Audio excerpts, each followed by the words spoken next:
So let's go from the Mexican forest to the Venezuelan forest. How are the forests in Venezuela? They're facing Ecuador, of course, on Saturday in Northern California. Venezuela, one of the stories of South American World Cup qualifying so far. They're fourth in the table, just one loss in 6 games. And, of course, a big part of that is the work done up top by none other than Salomon Rondon, the 34-year-old striker's having a great year, part of the Pachuca team that won the CONCACAF Champions Cup out of Liga MX.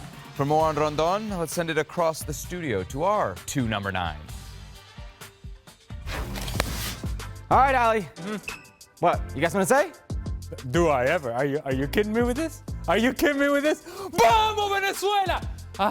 Hey, I can tell you, this was after scoring World Cup qualifier against Ecuador. How do I know this? Because I think my dad has this picture framed back at home in Caracas. It came all over the papers, a great 9 that day. The Vino Tinto have a very good 9, a great 9 right now. In Salomon Rondon, we're going to talk about what makes this number 9 so special with a former Venezuela at number 9.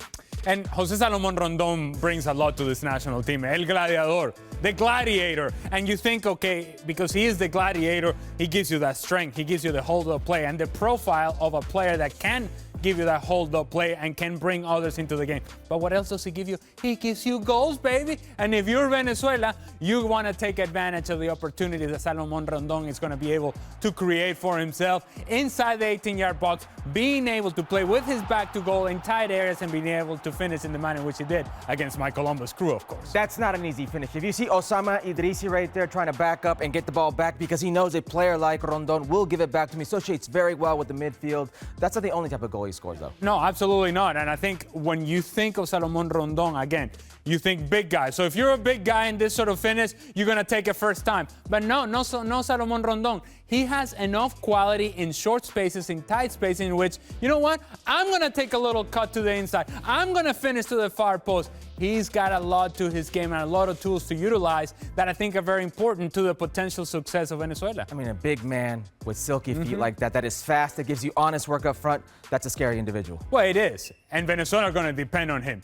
We know that Venezuela are going to depend on him. I know Venezuela are going to depend on him. Salomon Rondon knows that Venezuela depends on him. So everybody knows that Venezuela is depending on a big Copa America by José Salomon Rondon. And so if you're Venezuela, you got to find other sources, other players that can provide you with something different in the attack. Who could that be? How about Jefferson Soteldo? Because it's a guy that one-on-one situations can create for himself, because he does have the change of pace, because he can create separation, and because everybody's paying attention to Salomon Rondon, Soteldo can be in 1v1, and then he can create for Salomon Rondon. Tapping from my kind of range, I'm going to tell you what, Vamos Venezuela! That is your type of range. Toronto FC fans got a taste of Soteldo. It wasn't the best thing. Wasn't his best version, but this guy can produce, he can produce in numbers, and Salomon Rondon is going to be a big unit. Why? Listen, he's a great player right now. They're going to need him versus Ecuador, but I already know Sebi, he's getting a little bit nervous. He's already seen what he could do in Mexico with Pachuca. He's going to face his Mexican national team. And to the point of what he can do in general,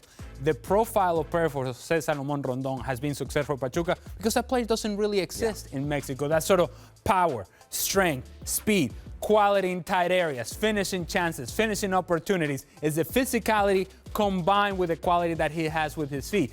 You put all of that together. If he's able to put that together in Copa America, ay Venezuela, ay Venezuela. Hey, we're talking dark horse here. Listen, I love that you mentioned how physical he is. Oftentimes in Pachuca, where he was leading goal scorer in Liga MX and also leading goal scorer in the CONCACAF Champions Cup. This man, Route 1 football to him, he brings it down. The second phase of attack with those midfielders. You think we're going to see that with Venezuela?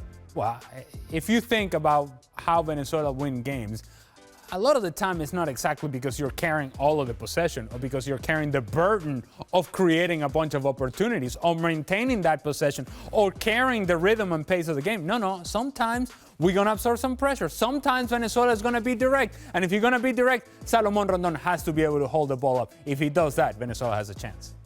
It's Copa America time. A special player. Can they do it, Ali? We're going to find out this weekend. All right, we got a Vamos Venezuela and an I Venezuela.